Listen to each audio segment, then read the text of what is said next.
Hello everyone and welcome back. In today's session, we will be reading a very interesting poem named The Spider and the Fly, written by Mary Hobbit. So before we start with the poem, let me give you a brief introduction about the poet. So, Mary Hobbit was born in the year 1799 and she died in the year 1888. So she was an English poet and author. Her poem, The Spider and the Fly, is her most famous work, although with her husband she authored more than 180 books.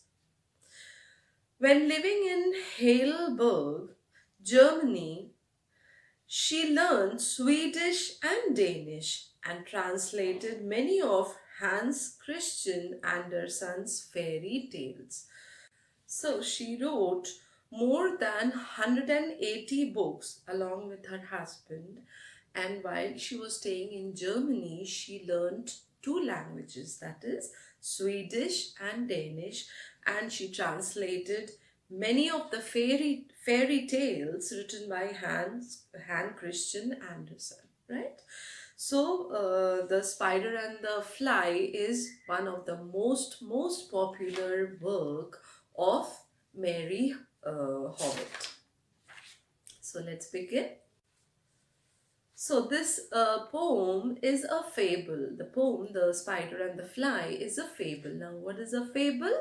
A fable is a story where which gives a message, right? A story which gives a moral lesson, a message is there. But we come across animal characters, right?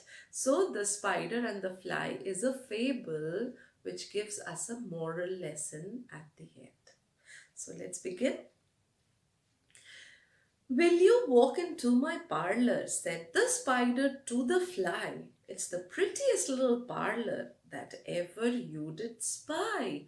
So the spider asks the fly, please come and look at my parlor. A parlor is a living room. So he invites the fly to his parlor. He says, please come and take a look at my parlor. It's really very pretty and you have never seen such a pretty parlor, such a nice living room.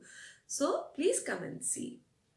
The way into my parlor is winding up a stair, and I've many curious things to show when you are there. So, my parlor, the way to my parlor, this spiral staircase leads to my parlor, leads to my uh, living room. And I have got various curious things. I have got many interesting things to show you in my parlor. So please come and visit once.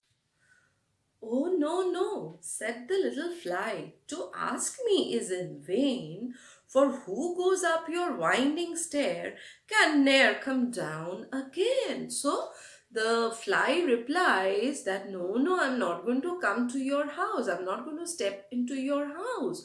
I don't want to see your parlor. Why? Because I've heard whoever goes up this winding stair never comes back. So I don't wish to see your parlor at all. I'm sure you must be weary, dear, with soaring up so high. Will you rest upon my little bed? Said the spider to the fly. So now when the fly refuses to see his parlor, see his living room, the spider's living room, now he says the next thing, right? And what is it? He tells him, tells her, the spider tells the fly that you must be tired, you must be weary. Weary means tired. You must be tired because you have soared so high, you have flown so high. So you must be very tired. So why don't you come and take rest in my little bed? The spider said this to the fly. There are pretty curtains drawn around. The sheets are fine and thin. And if you like to rest a while, I'll snugly tuck you in. So the spider says that you must be tired, so please come and take some rest. Please take rest for some time in my cozy little bed. So if you wish to take some rest in my bed, I'm going to tuck you in. That means I'm going to make you comfortable in the bed. You may lie down in my cozy little bed for your comfort. Oh, no, no, said the little fly, for I've often heard it said, they never, never wake again who sleep upon your bed. So the little fly replies back to the spider that no, no, no, I'm not going to come to your bedroom. I'm not going to sleep in your bed. Why? Because I've heard that whoever sleeps in your bed never wakes up. What does it mean? That the spider eats up that insect. Whoever takes a nap in his bed, whoever lies down in his bed, never wakes up. Why? Because the spider eats up, right? Said the cunning spider to the fly, dear friend, what can I do to prove the warm affection I've always felt for you? So now the spider tells the fly, my dear fly, what can I do for you? How do I show you my affection? My heart is full of love and affection for you. And what do I do to express that? How can I show, how can I express my affection to you? I have within my pantry good store of all that's nice. I'm sure you're very welcome. Will you please to take a slice? Now the clever spider, the cunning spider, invites the little fly to his pantry. A pantry is a small kitchen. So the witty spider tells the fly to come and take something, eat something, taste something from his kitchen. His kitchen, his small parlor is full of delicious food. So he invites the fly to come and take some food in his kitchen. Oh, no, no, said the little fly. Kind sir, that cannot be. I've heard what's in your pantry and I do not wish to see. So the fly replies back, no, no, no, I'm not going to come to your kitchen as well. I have heard many things about your pantry, but I do not wish to come and see your pantry, neither do I wish to have something from your pantry. So the fly completely rejects all his invitations, all the invitations given by the spider, right? Sweet creature, said the spider, you're witty and you're wise. How handsome are your gauzy wings, how brilliant are your eyes. Now when the spider saw that the fly was not getting tempted at all, so he took another way. And what was it? He started praising the fly for her beauty, right? So he tells the fly that you are wise and witty and you've got such lovely wings. They are transparent and thin as well. They are they look so nice, and you have such brilliant shiny eyes as well. I've a little looking glass upon my parlor shelf. If you'll step in one moment, dear, you shall behold yourself. So the witty spider says that you look so nice, fly, you are so beautiful. If you wish, you can come to my parlor. There's a small looking glass. What's a looking glass? It's a mirror. So there's a small mirror on the shelf in my parlor, so you can come and see for yourself how bright and brilliant you look. Thank you, I thank you, gentle sir, she said, for what you're pleased to say, and bidding you good morning now, I'll call another day. So the fly again refuses the spider.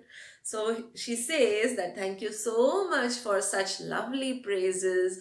Your words of praises are really wonderful and I like them, but thank you so much.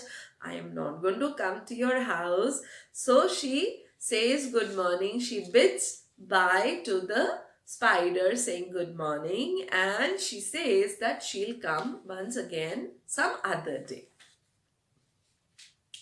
The spider turned him round about and went into his den, for well he knew the silly fly would soon come back again. So the spider was very wise and witty. So he immediately turned around, he turned back, and he came back to his home, to his den, and he knew it very, very well. He was quite sure that the fly, the innocent fly, would definitely come back to him once again. Why? Because he had praised her for her beauty. So the silly fly would definitely come back again to him. So he wove a subtle web in a little corner sly and set his table ready to dine upon the fly. So he started making preparations. Preparations of what? He knew that the fly would come back to him and then he would catch him in his web. So he knitted, he made, he wove rather a subtle web. Subtle means something which is very thin and very fine one, which the the fly would not be able to see, right? So he wove a very fine and thin web in a little corner. In the corner of his home, he made a thin little web. Why in a corner? Because the fly would not be able to see such a thin and fine web in a corner, right? And set his table ready to dine upon the fly. So he set his table, everything ready. The table was set, everything was ready for dinner. And what would he have in his dinner? The innocent fly whom he is going to catch. Then he came out to his door again and merrily did sing, "Come hither, hither, pretty fly, with the pearl and silver wing." So again he came out of his door again and now he started singing merrily, singing happily. That "Come hither, hither, pretty fly, come here, little fly, pretty fly, with the pearl and silver wings." So now again he adds on to the praises which he made for the fly. He calls the fly, he tells the fly to come back here again, and he praises the fly for pearl and silver wing. He says that your wings are like pearl and silver. Your robes are green and purple. There's a crest upon your head. Your eyes are like the diamond bright, but mine are dull as lead. So see how he keeps praising the fly, the innocent fly. So he says that your robe is purple and green, which looks beautiful, and there's a crest upon your head. Crest is a tuft of feathers on the head. So the crest upon your head, the tuft of feathers on your head, is so pretty and beautiful. Your eyes are like the diamond bright. So your eyes are like sparkling, shining diamonds, and mine are dull as lead. So I'd stand nowhere in front of you far as your looks are concerned. You look so pretty, you look so beautiful. Look at your bright eyes. My eyes are so dull like lead, whereas your eyes look as bright as diamond. Alas, alas, how very soon this silly little fly, hearing his Willy flattering words, came slowly flitting by. So now the innocent fly, falls a prey to all the false praises of the spider. So when she hears that she's so beautiful, she has bright eyes and lovely wings, so the silly fly, what does she do? Hearing this, all these flattering words, slowly comes back to the spider. With buzzing wings, she hung aloft, then near and nearer drew, thinking only of her brilliant eyes and green and purple hue. So she kept on, I mean, she kept on flying, she kept on buzzing, and she came nearer and nearer to the spider. And what was going on in her mind? She was just thinking about her bright eyes and her beauty, her looks, her beautiful wings, and all those praises what the spider had said, the words of praises said by the spider. Up jumping the cunning spider. Sorry, we missed out a line. Thinking only of her crested head, poor foolish thing at last, up jumped the cunning spider and fiercely held her fast. So, when she kept on thinking of her wings, her bright eyes, and her beautiful crest on her head, her crested head, what did the spider do? The spider, very cunningly and very fiercely, he jumped on the fly and caught hold of the fly. He dragged her up his winding stair into his dismal den within his little parlor, but she ne'er came out again. So he pounced on the little fly, he jumped on the little fly, caught her, and dragged her into his dismal den, into his dismal means causing sadness, the gloomy places. Where was it? Yes, inside his den. And within his little parlor, he dragged her into his little parlor, and from that place the fly never came back again. Why, children? Why couldn't the fly come back again? Because the spider killed her and ate her up, right? And now, dear little children, see, there's a message for children. All the children are being conveyed a message by the poet, a lovely, a beautiful, and a very important message. Let's see what it is. And now, dear little children, who may this story read, so all those little children who all are reading this story, to idle, silly, flattering words, I pray you never give heed. So do not give heed. Heed means do not pay any kind of attention to such flattering words, to such false praises. Because if you listen to these, you will land into trouble. On to an evil counselor, close heart and ear and eye, and take a lesson from this tale of the spider and the fly. So beautifully, the poet ends this poem saying that little children, do not, just keep in your mind, do not pay any kind of attention, do not pay any heed to such type of evil people, right? who keep making false praises, who keep praising you, but they have wrong, evil intentions, right? And you must keep such people away from your heart, from your ear, and from eye. That means you should not be around such people. You should keep yourselves away from such people, and you should never ever listen to them as well, right?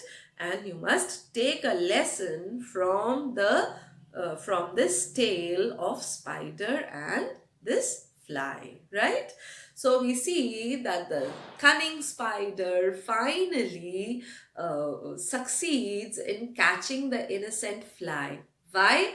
Because the fly ultimately got tempted. The fly got caught in his evil intentions, in the spider's evil intentions.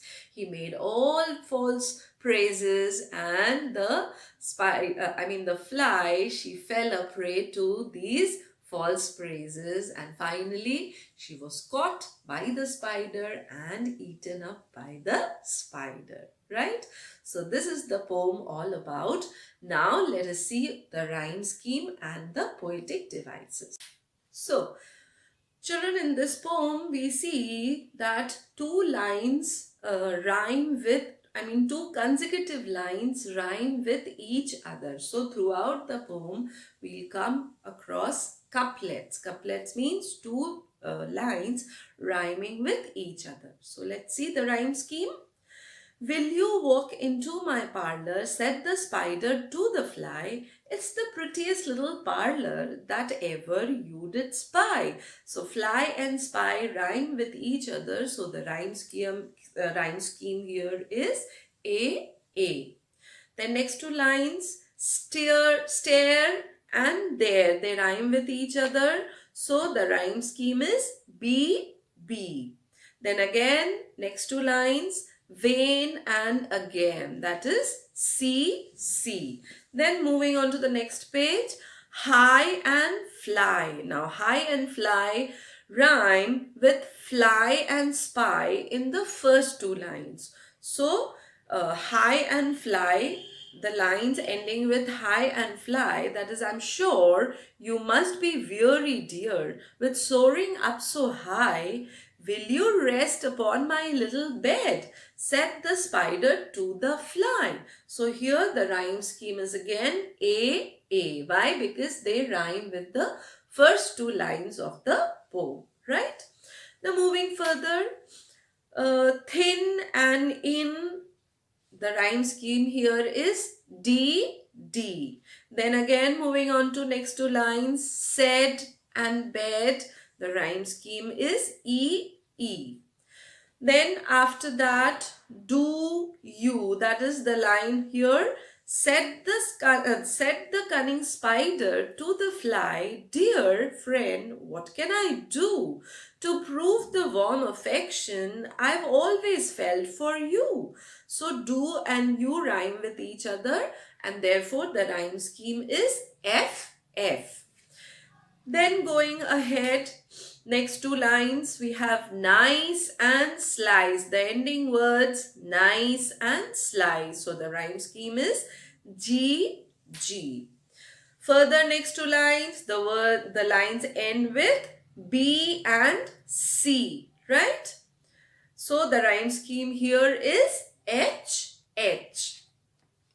Then again moving on to the next two lines, it says, sweet creature, said the spider, you're witty and you're wise. How handsome are your gauzy wings, how brilliant are your eyes. So wise and eyes, they rhyme with each other, and therefore the rhyme scheme is I.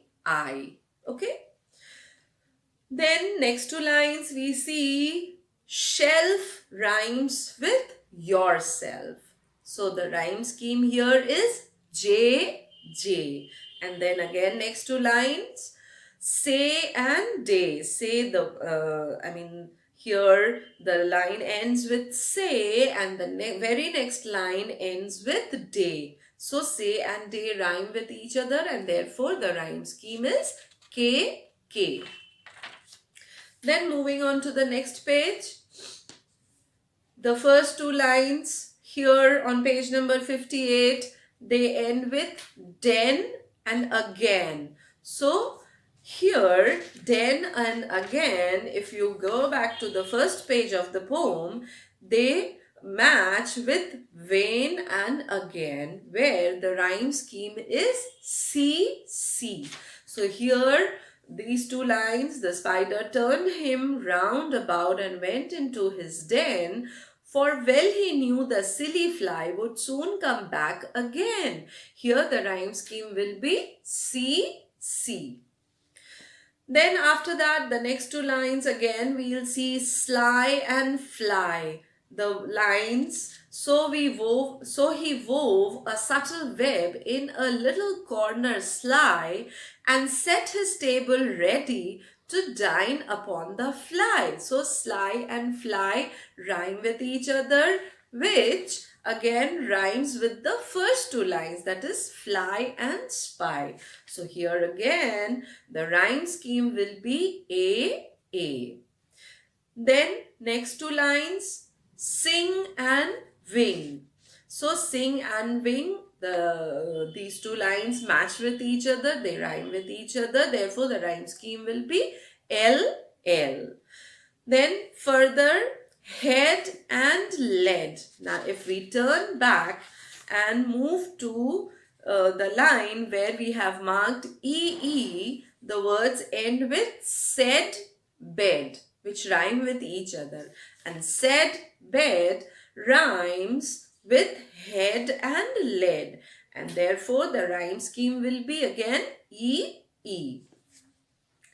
Then moving further to the line, alas, alas, how very soon this silly little fly, hearing his Willy flattering words, came slowly flitting by. So fly and by again rhyming with fly and spy of the first two lines. Therefore here also the rhyme scheme would be A, A. Then after that, drew and hue, M, M, at last, fast, N, N, and the lines which says, he dragged her up his winding stair into his dismal den within his little parlour, but she ne'er came out again. So den and again matches with line CC in the previous page. That is vain and again. So again we'll write here C, C. And the last stanza, read, heed, that is O, O. And the last two lines, I and fly, again match with fly and spy. So the rhyme scheme here is again A, A. So children, I hope all of you are very clear with the rhyme scheme used in this poem. So we saw that throughout the poem, we see two lines matching with each other. So the entire poem follows a rhyme scheme where we have couplets, that is two lines rhyming with each other. Now let us see the poetic devices. So we begin with the poetic devices now. In the first two lines, will you walk into my parlor, said the spider to the fly. Here we have alliteration and personification and imagery. Will, walk, said, spider, all these are examples of alliteration. I hope you all remember what's alliteration, what's personification and repetition and imagery. I hope all of you must be remembering. Okay, now moving on to the second line, prettiest parlor, alliteration, and then we have imagery in this line. Then moving on to the next line, the way into my parlor is up a winding stair. Here we have alliteration, way and winding, and imagery as well. Then, and I've many curious things to show when you are there. So imagery. Oh, no, no, said the little fly. To ask me is in vain. So here we have personification and repetition. No, no is an example of repetition. Next, for who goes up your winding stair can ne'er come down again. So here we have imagery. I'm sure you must be weary, dear, with soaring up so high. So imagery and alliteration.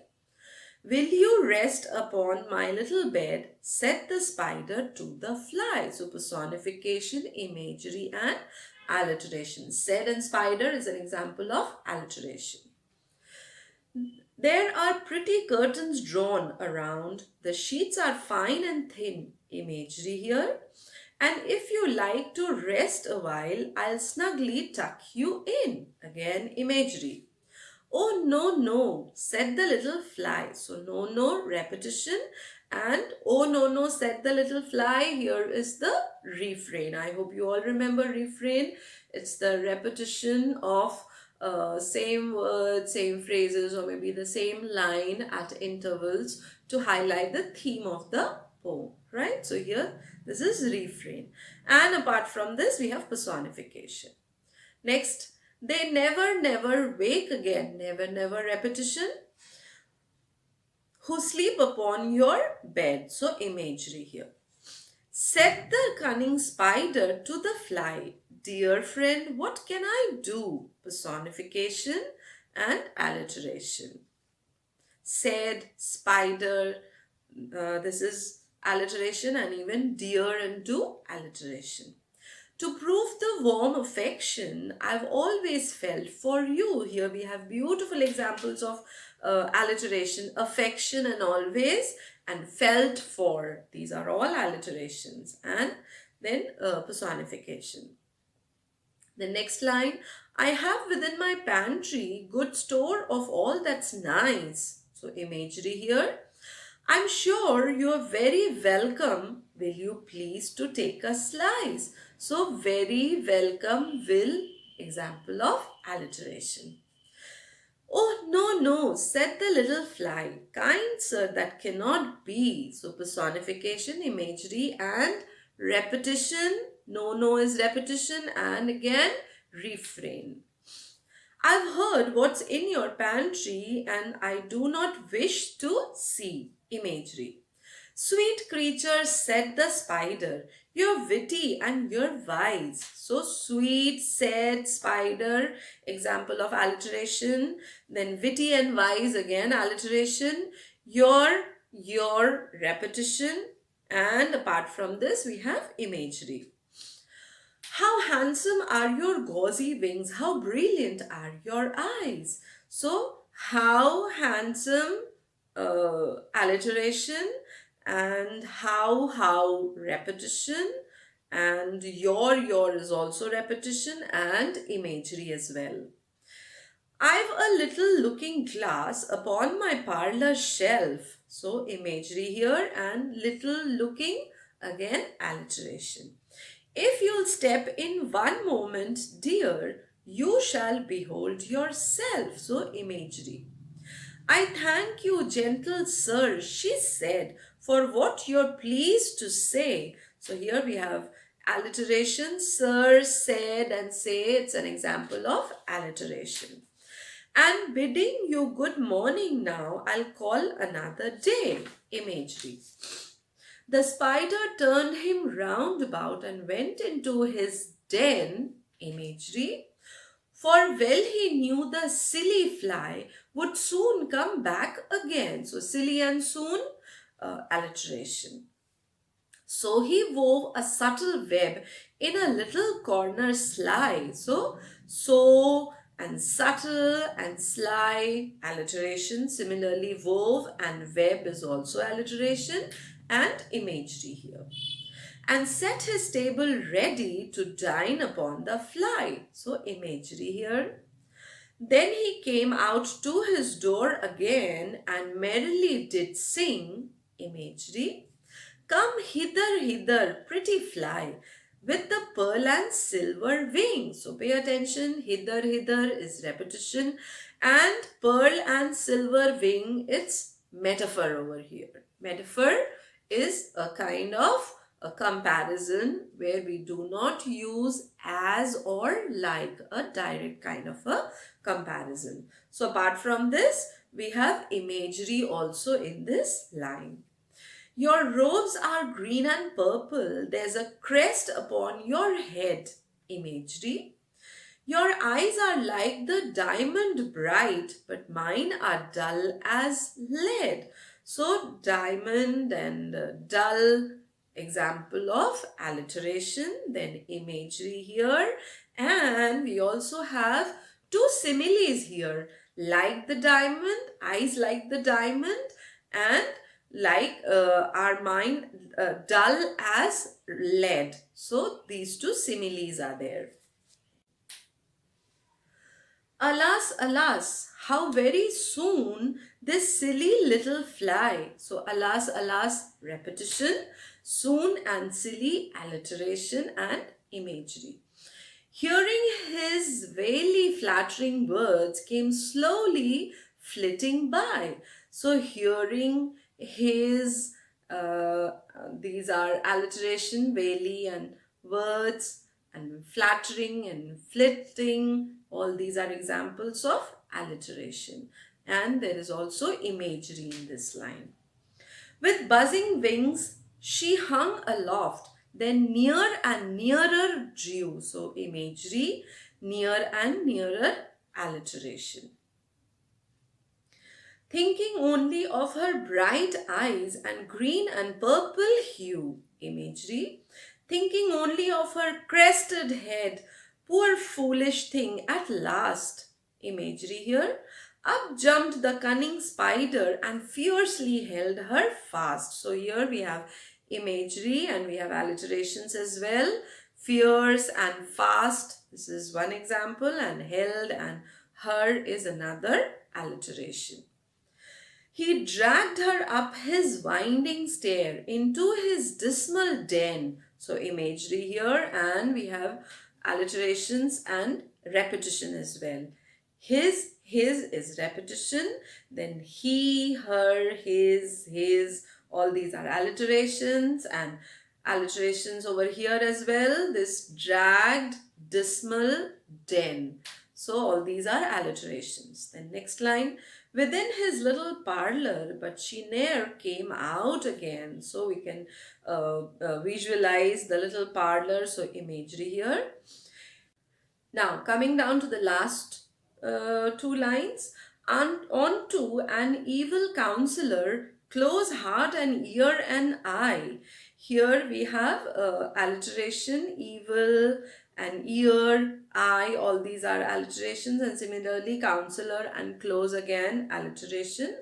And the last line, and take a lesson from this tale of the spider and the fly. So take and tail, alliteration. So I hope children, all of you are very, very clear with the poem. You must have understood the poem well, the rhyme scheme, the poetic device, everything. So please read the lesson well. And with this, I wind up my session. Thank you so much.